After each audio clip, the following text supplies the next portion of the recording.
السلام علیکم ورحمت الله وبرکاته. مینوالو او زما خوږو شاګردانو، نن د یو نوي اپیسوډ سره بیا زه ستاسو په خدمت کې حاضر یم.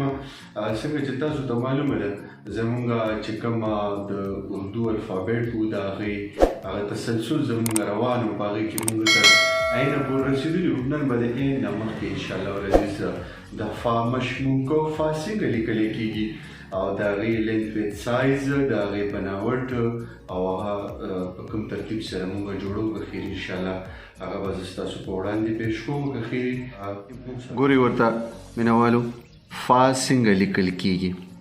د فا چې کوم دی دا کومه حصه ده، دا د یو کت مربع ده. د واو چې کومه حصه موږ جوړو بره، که دا مونږ ان کیس د انګلیش بیسیک 4 لاینز کې ووایو، نو دا ټاپ 2 لاینز چې کوم دي، فرست 2 لاینز کې د دې دا کومه د واو والا حصه به مونږ جوړو، دا به د یو کت مربع. یو کت سړی ویلی و داسې کې، لکه ګورئ ورته اوس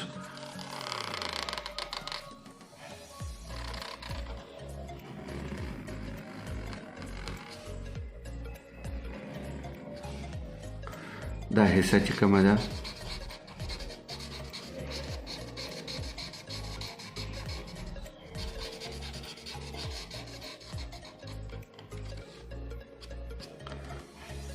ډېر ښکلی او ډېر په شوق سره به د دې دا بره چې کوم ټاپ دی دا به جوړوئ.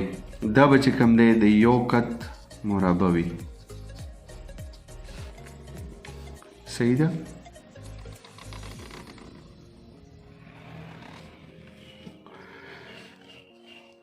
د دې دا حصه د دې دا چې کومه د دې ځینه والا د دې پورې دا کم لینث دی، دا به چې کوم دی 1 صحیح 1/2 کت وي. ښه، بیا دې سره چې کومه با پرته ده هغه به مونږه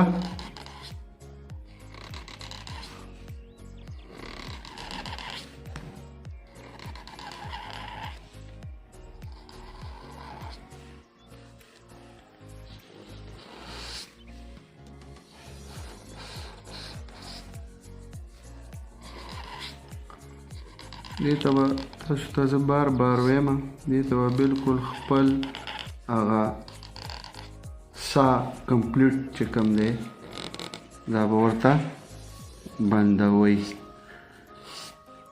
چې دې کې تاسو نه وټ کټ را نه شي.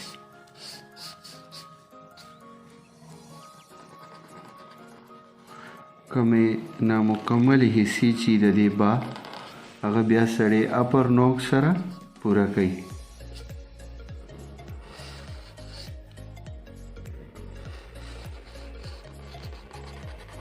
ډېر نفاست سره، مینې محبت سره به د دې دا با کمپلیټ کوي. د دې ځای نه چې دا کومه فاصله ده تر دې ځای پورې، دا به 1/2 کت د دې اوچتوالی وي. یعنې دا دې فا چې کوم دا بره سر دی، دا چې کومه د واو غونته حصه ده، ځکه د تاسو ته وایم چې په هر یو الفابیټ کې 1 2 3 یا کم و بیش دغسې لږ ټکي پراته وي. د یو سړی چې کوم دی پریکټس کوي 2-3 ټکي ورسره نور هم زده کړي. نو دا د واو حصه چې کومه دی کې پرته ده، یا د کاف چې کومه حصه ده، دا چې کوم دی د دې با نه به اوچته څومره نیم کت پتې ده اوچتی. د دې چې کوم دلته کې دا حصه د با د اخرنۍ حصه دلته کې پرته ده په دې لاین باندې، د دې به چې کوم دی د دې ځینه دا اوچتوالی دا به وي څومره، دا به وي 1 صحیح 1/2 کت. ښه جناب، بیا به تاسو چې کوم دی راشي د دې نقطې طرف ته، دا د یو کت مربع وي.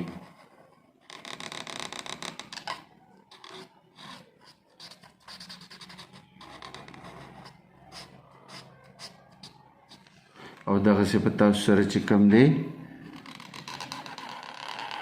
فا په یو ډېر ښکلي شیپ کې جوړه شي.